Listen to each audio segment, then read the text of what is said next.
I 2012 kom der en ny rygelov i Danmark, som betød, at det blev forbudt at ryge på alle danske gymnasier, også ude i skolegården og på andre yderområder. Ideen var, at der skulle komme færre rygere. Helt konkret så betyder det jo, at vores elever bliver nødt til at gå uden for skolen og ryge, hvis de vil fortsætte med at ryge.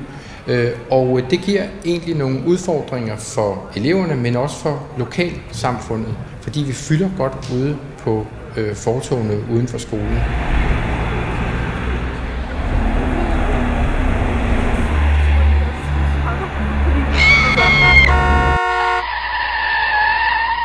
Morten Lind, hvad er problemet i Prinsessegade?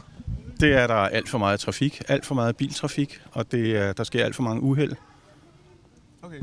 Hvad med, har Københavns Kommune for eksempel nogle forslag til, hvad I kunne gøre? Ja, det er jo det, der er fuldstændig paradoksalt, fordi kommunens forslag er, at man vil trafiksanere, og samtidig så vil man lukke flere biler igennem Prinsessegade, fordi man vil fjerne den bussluse, som ligger oppe på Holmen, og som i dag betyder, at Prinsessegade bliver fredet for noget trafik. Okay. Så buslusen har helt klart hjulpet? Ja, helt klart. Vi kan se, at der på det tidspunkt, hvor buslusen blev effektiv, at der forsvandt mellem 30% og 40% af bilerne i Prinsessegade forsvandt. Har du så nogen idé om, hvorfor man godt vil fjerne den, eller hvorfor kommunen godt vil fjerne den? Jamen, det er jo et mysterium på en måde. Man siger, at man skal sørge for, at man kan komme frem overalt i byen, men det man åbenbart tænker på, det er, at man skal kunne komme frem overalt ved hjælp af en bil.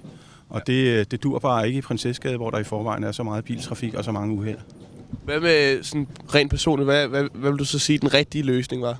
Ja, den rigtige løsning er jo at sørge for, sådan som politikerne har lovet for 3 år siden, at trafiksanere, det vil sige sørge for, at hastigheden i Prinsessegade kommer ned, at bilerne kører ordentligt, og så bevare buslusen, sådan så man ikke samtidig lukker flere biler ind. Okay.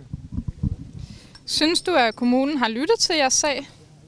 Det er jo det, der er helt paradoksalt. Nej, vi synes, vi har alle de gode argumenter, men det er desværre sådan, at det her forslag om at nedlægge buslusen, det er en politisk studehandel, der er blevet lavet en sen aftentime i forbindelse med et budgetforlig for 3 år siden.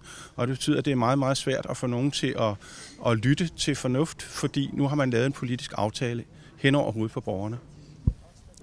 Hvorfor tror du, det er svært for kommunen til ligesom at lytte til borgerne?